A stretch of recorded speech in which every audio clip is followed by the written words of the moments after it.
People who debate about such issues do not read the original texts. On either side of the divide, they don't read the texts. And my plea is, please read the texts.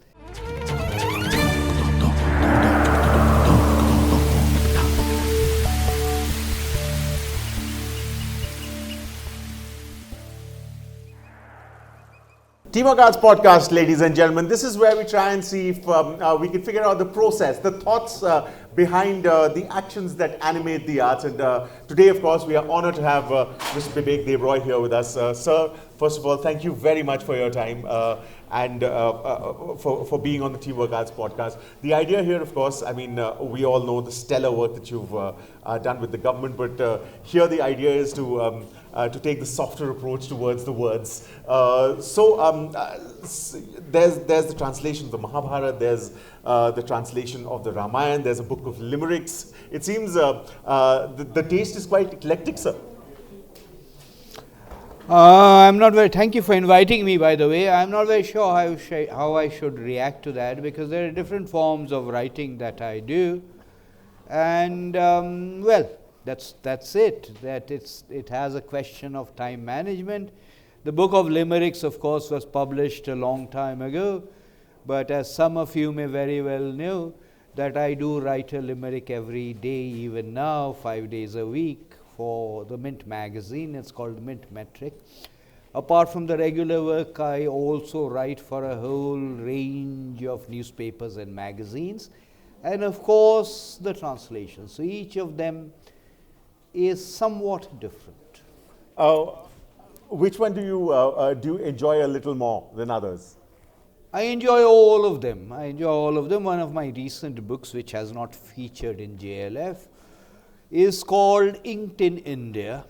It is a history of India's fountain pen making. India had a long tradition of making fountain pens and ink and nibs. So while I was writing that, I enjoyed it. I still use fountain pens quite extensively. So I wouldn't try to pick and choose this over the other one. Of course. There's also the fact that you have written extensively and deeply about religion, even translated the religious texts that we have, which is becoming a little bit of a fraught activity in these times. Would you agree? No, I would not, because if you use the word religion, then automatically you display no understanding of these texts, because the word dharma can only imperfectly be translated as religion. Dharma, depending on the context, means all kinds of different things, and it is completely inappropriate to approach the word dharma with the lens of particularly Christianity and Islam, which perceives religion in a certain sense. The reason today you used an expression like fraught with problems is because people who debate about such issues do not read the original texts. On either side of the divide, they don't read the texts. And my plea is, please read the texts.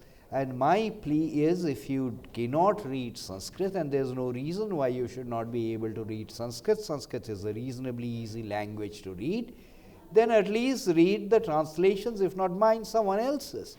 But before you begin to debate, please do read the texts. Do you think also that this is because of the fact that today there is just such a glut of information with the democratization thing? No, I think this is because today people are lazy. People want answers to everything in 140 characters. People want answers to everything in terms of Nescafe instant coffee and 2-minute noodles. If you do not have the time, then don't bother to engage with these things. But if you want to engage with these things seriously and you do not intend to be flippant, then please find the time. Switch off the mobile for at least half an hour every day. Otherwise, don't bother. Do you also think this is because of the fact that the distinction between information and knowledge as being two distinct forms of knowledge, so to speak, is getting a little blurred?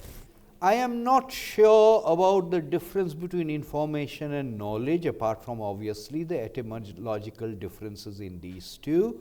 I would prefer the words jnana and vijnana and not try to translate either of them in their traditional usage. Jnana is what I gather from my teachers, from my gurus, from the sacred texts. Vijnana is what I gather in terms of inner reflection. If I am going to delve in inner reflection, that means I need to find the time. I need to be silent. There are two words for sages in our text. One is Rishi, the other is Muni. The word Muni has the same etymological root as Mona, which means silence. Many of the things that have come with the advent of civilization have had pluses, they have also had minuses, whether it is fire or whether it is language. So far as language is concerned, particularly in this technological age, we are obsessed with speaking and talking. We no longer have the time to listen. We no longer have the time to listen to our own selves.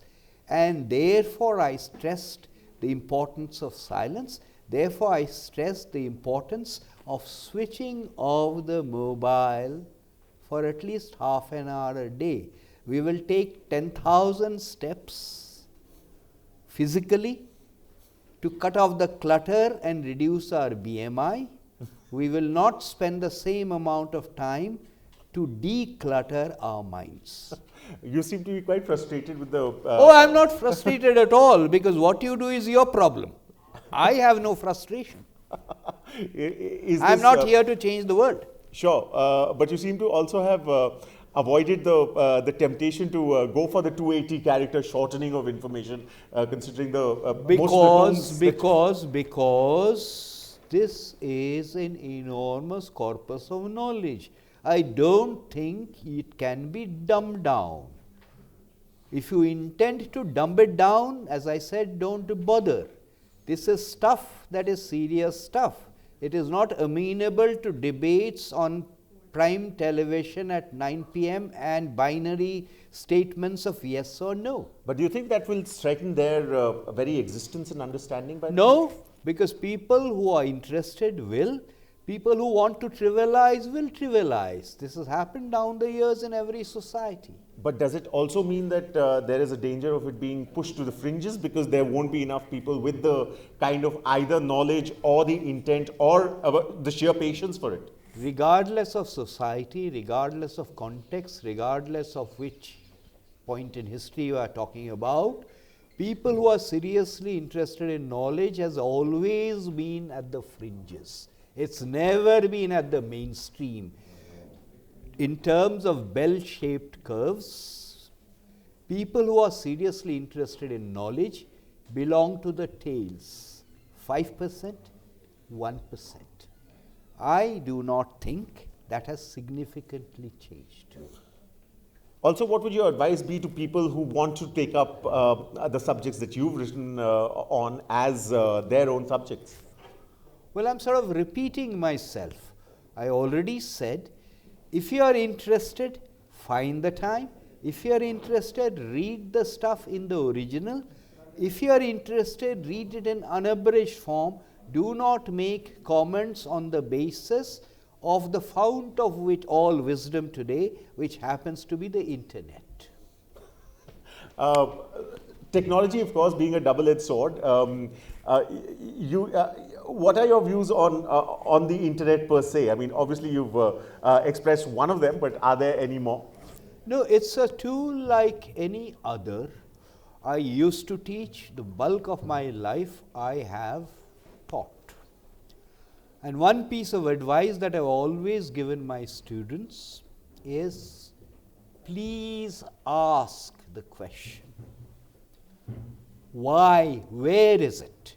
Do not accept something as the truth only because Bibek Debroy or the teacher is stating that. Today, unfortunately, I find that questioning, particularly amongst the young, no longer that prevalent. So far as the internet is concerned, the internet is a tool. But having dug up something on the internet, and by the way, the internet has also made copy-paste remarkably easy, as it has the detection of plagiarization. But once you have dug up something on the internet, please go to the roots. Do something that I am not even going to describe under the profound expression of research, but please dig up. That tendency, I think, because of this tendency of 140 characters or 200 characters, 280 characters is disappearing. But as an author, do you see your audiences still interested in turning the pages? Let me be very clear.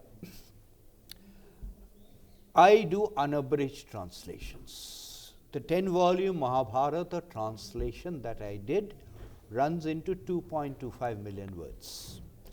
I do not expect the average reader to read this, to have the patience to read this.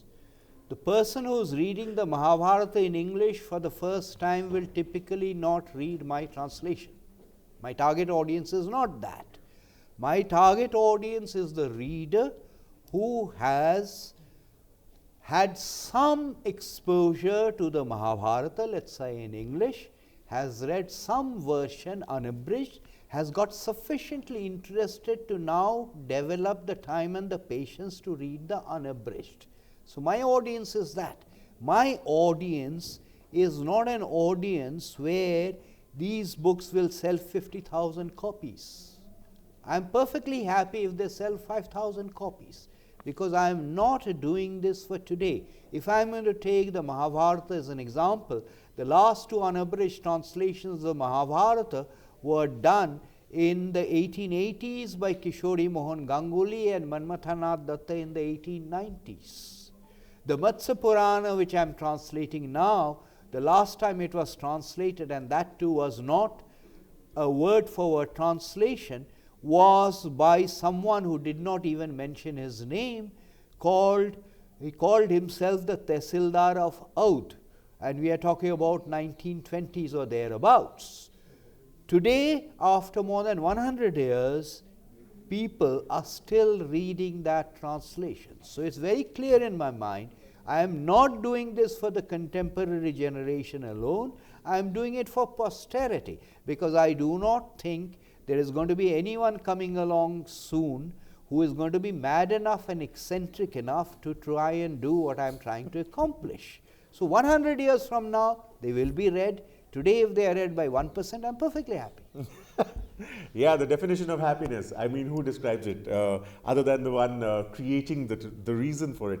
Mr. Bibek Debroy, ladies and gentlemen, there's food for thought there, especially the importance of questions, which is, of course, becoming a little weaponized, is it not? The encouragement for asking questions is receding a little, but the question is whether you will listen carefully to the words that that Mr. Debroy has used as far as gathering knowledge is concerned. And if you can do that, that's a good enough first step for the Teamwork Arts podcast. Thank you very much for listening, Mr. Bibek Debroy. Thank you very much for your time. Just one last word, you can edit it out if you want.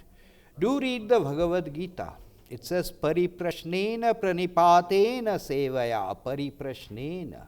So I do not think asking questions is against our texts. It is there in the text, except as I said, people do not read the text. I repeat, Pariprashnena pranipatena sevaya. But Mr. Debroy, there is the question that today, if you are asked, if you begin to ask questions, irrespective of what those questions are, there tend to be labels that need that are put on you, that are sometimes foisted on you, and that has sort of weaponized questioning a little, hasn't it? That's a generalization. I cannot react to generalizations unless you give me examples. I would say the answers have become much more stereotyped, because people, as I said, do not bother to delve. That's good enough for us. Thank you, Mr. Bibek Debroy. If you've enjoyed this podcast, subscribe to our channel now. We have a new episode out every Friday.